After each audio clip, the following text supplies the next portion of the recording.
ಇನ್ನು ಬೆಳಗಾವಿಯಲ್ಲಿ ಒಂದೇ ದಿನ ಪತಿ ಪತ್ನಿ ದಾರುಣ ಸಾವನ್ನ ಕಂಡಿದ್ದಾರೆ. ಬೆಳಗಾವಿಯ ಬೈಲಹೊಂಗಲದ ಅರವಳ್ಳಿಯಲ್ಲಿ ನಡೆದಿರುವಂತಹ ದಾರುಣ ಘಟನೆ ಇದು. ಹೊಟ್ಟೆ ನೋವಿದೆ ಅಂತ ಹೇಳಿ ಅದನ್ನು ತಡೆಯೋಕ್ಕಾಗದೆ ಕ್ರಿಮಿನಾಶಕವನ್ನ ಪತ್ನಿ ಮಧುರಾ ಸೇವಿಸಿದ್ರು. ಅವರು ಸಾವನ್ನಪ್ಪಿದ್ರು. ಇನ್ನು ಪತ್ನಿಯ ಸಾವಿನ ಸುದ್ದಿಯನ್ನು ತಿಳಿದು ಪತಿ ಕರೆಪ್ಪ ಆಘಾತಗೊಂಡು ಅವಸರದಲ್ಲಿ ಬರುವಂತಹ ಸಂದರ್ಭದಲ್ಲಿ ಬಸ್ ಚಕ್ರಕ್ಕೆ ಸಿಲುಕಿ ಅವರು ಕೂಡ ಸಾವನ್ನಪ್ಪಿದ್ದಾರೆ.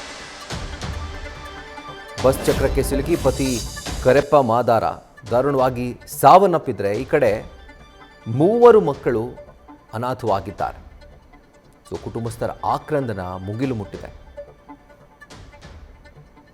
ಇದರ ಕುರಿತಾಗಿ ಡೀಟೇಲ್ಸ್ ಅನ್ನು ಕೊಡ್ತಾರೆ ನಮ್ಮ ಸೀನಿಯರ್ ಕರೆಸ್ಪಾಂಡೆಂಟ್ ಶ್ರೀಕಾಂತ್ ಕುಬಕಡ್ಡಿ. ಶ್ರೀಕಾಂತ್, ನಿಜವಾಗ್ಲೂ ಒಂದು ರೀತಿ ಮನ ಕಲಕುವಂತಹ ಘಟನೆ ಇದು. ಆ 3 ಮಕ್ಕಳ ಪರಿಸ್ಥಿತಿಯನ್ನ ನೆನೆಸ್ಕೊಂಡ್ರೆ ನಿಜವಾಗ್ಲೂ ಬೇಜಾರಾಗುತ್ತೆ.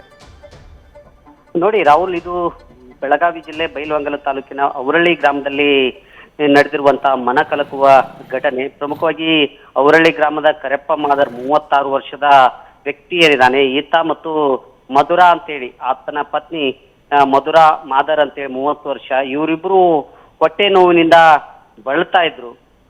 ಈ ಸಂದರ್ಭದಲ್ಲಿ ಏನಂತಂದ್ರೆ ಮಧುರಾ ಏನಿದ್ದಾರೆ ಅವರು ಕ್ರಿಮಿನಾಶಕ ಸೇವನೆ ಮಾಡಿ ಆಸ್ಪತ್ರೆಗೆ ಸಾಗಿಸುವ ಮಾರ್ಗ ಮಧ್ಯದಲ್ಲೇ ಸಾವನ್ನಪ್ಪಿದ್ರೆ, ಪತ್ನಿಯ ಸಾವಿನ ಆಘಾತದಿಂದ ಪತಿಯೂ ಸಹ ಏನಂತಂದ್ರೆ ಬಸ್ ಚಕ್ರಕ್ಕೆ ಸಿಲುಕಿ ದಾರುಣವಾಗಿ ಸಾವನ್ನಪ್ಪಿರುವಂತ ಘಟನೆ ನಡೆದಿರುವಂತದ್ದು. ತಂದೆ ತಾಯಿಯನ್ನ ಕಳೆದುಕೊಂಡಂತ 3 ಮಕ್ಕಳೇನಿವೆ ಅವು ಈಗ ಏನಂತಂದ್ರೆ ಅನಾಥ ಆಗಿರುವಂತದ್ದು. ಅವುಗಳ ಒಂದು ಆಕ್ರಂದನ ಏನಿದೆ ನಿಜಕ್ಕೂ ಏನಂತಂದ್ರೆ ಎಲ್ಲರ ಕಣ್ಣು ತಂಪಾಗಿಸುವಂಥದ್ದು. ಯಾಕಂತಂದ್ರೆ ಕಣ್ಣೀರು ಬರುವಂಥದ್ದು, ಆ ರೀತಿಯಾದಂತ ಒಂದು ಘಟನೆ ನಡೆದಿರುವಂಥದ್ದು. ಇದನ್ನ ನೋಡಿದಂತ ಏನು ಜನ ಏನಿದ್ದಾರೆ, ಗ್ರಾಮಸ್ಥರು ಏನಿದ್ದಾರೆ, ಅವರು ಸಹ ಏನಂತಂದ್ರೆ ಕಣ್ಣೀರು ಹಾಕ್ತಾ ಇರುವಂತದ್ದು.